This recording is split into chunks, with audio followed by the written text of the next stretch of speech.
माई से कहे के बा शक्ति एक रूप बने उहे माई कबो दुर्गा होली, काली होली, खप्परवाली होली, शेरावाली होली, बीड़ा वाली होली। उहे माई हमने के गांव के बहरियो साथ जानी रहेली ना हो काहे गांव के बाहर रहेली। उ लोग के ह का स्वरूप ह का उ लोग के काम ह आवत तनी आज गांव के गोरे से घूमत चले के भक्त कहते कि माँ कि गांव गांव में ललका झंडा हो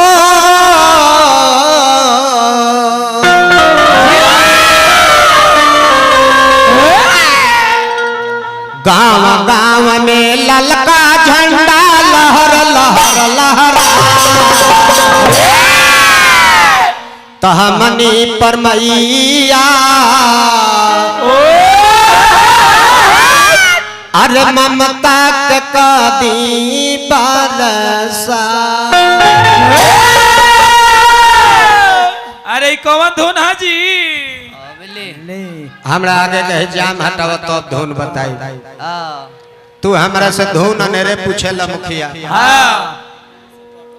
हम ओह बेरा के धुन गाइले जाना बेरा तार पिताजी अभी हाफ पैंट पहिरत हैं भगई पर घूमत हो। हालांकि ये घड़ी 80-85 बरिस के लोग बम चैंपियन हता अब मैं कोनो बात नहीं ना बहुत पुरान फिल्म के गीत फिल्म के नाम रहे आरती डुएट सॉन्ग रहे हीरोइन के आवाज में लता जी रहली हीरो के आवाज में रफी जी रहली। कौन गीत रहे कि बार बार तो है का समझाऊं हो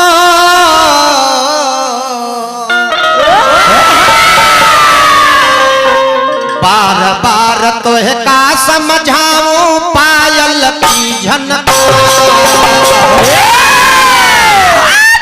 तेरे बिना साजन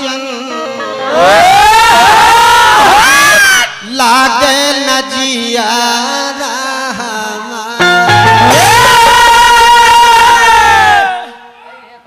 हीरो का कहता होने से कि आ तो है सजनी ले चलू नदिया के पार।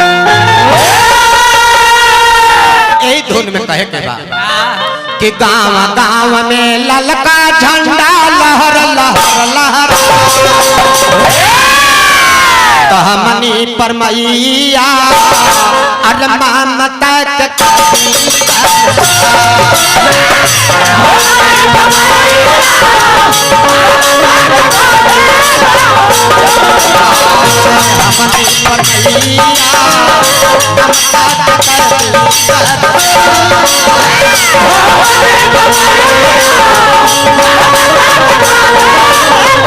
गाँव गाँव में ललका झंडा गाँव गाँव में ललका झंडा लहर लहर लहर तहमनी पर मैया अरे ममता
देखे जरा संजन से हम सबके सेवा में उपस्थित बनी हमारा परमादरणीय गार्जियन तुल्य महानुभाव श्री गंगा सागर मिश्रा जी की तरफ से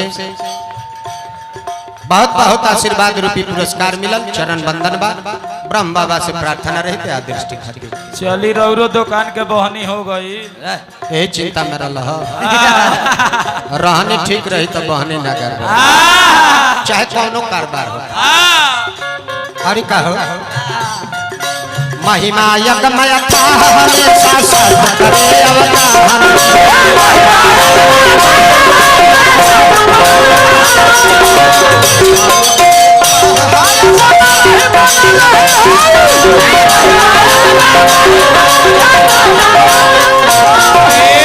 हरिका सात नाम बा सात रूप बा सात किस्म के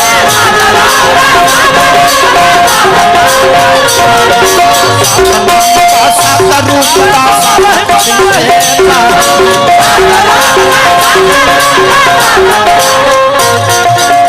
यह ना सात को नीचे सात को ऊपर नीचे सात को ऊपर 14 भुवन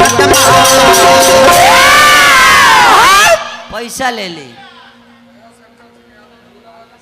दया शंकर यादव जी झूला वाले गोंडा निवासी बहुत बहुत पुरस्कार हार्दिक अभिनंदन बा। सात को नीचे सात को ऊपर 14 भुवन के मात हमें जाना लोक में बानी जा। हाँ तनी दूरी बनाए विजय भाई। हमें जाना लोक में बानी जा ऐसे नीचे एगो लोक बा एगो ऊपर लोक बा। तीनों लोक में मिला के 14 गो भुवन बा। 7 को नीचे 7 को ऊपर। अरे 14 भुवन में माई रौरा बिना मर्जी के एगो पत्ता नहीं ले गाना बरबा समय के पाबंदी बा। ऐसे अंतिम में कहे के बा कि देव देव पूजे दानव पूजे यज्ञ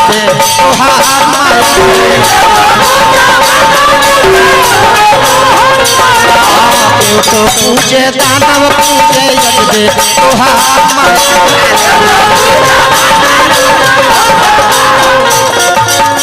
माँ मन मंदिर में रख ले तो संतोष सुरीला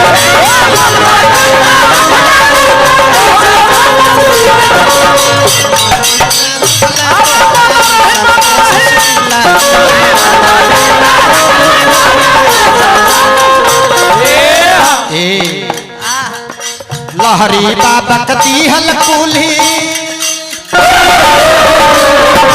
लहरी बाबा कती हलकुली देवतो पूजे दानव पूजे।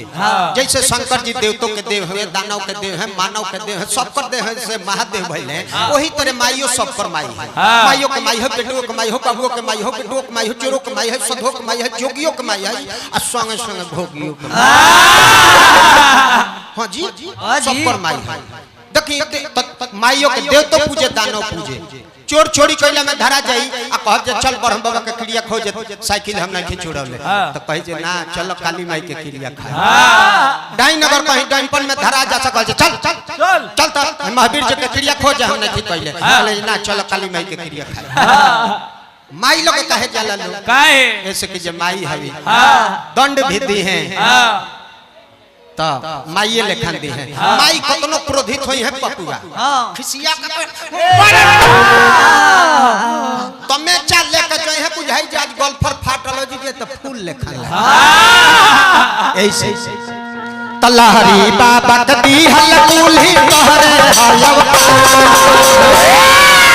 कहमनी परमैया अरे ममता के कदी तरस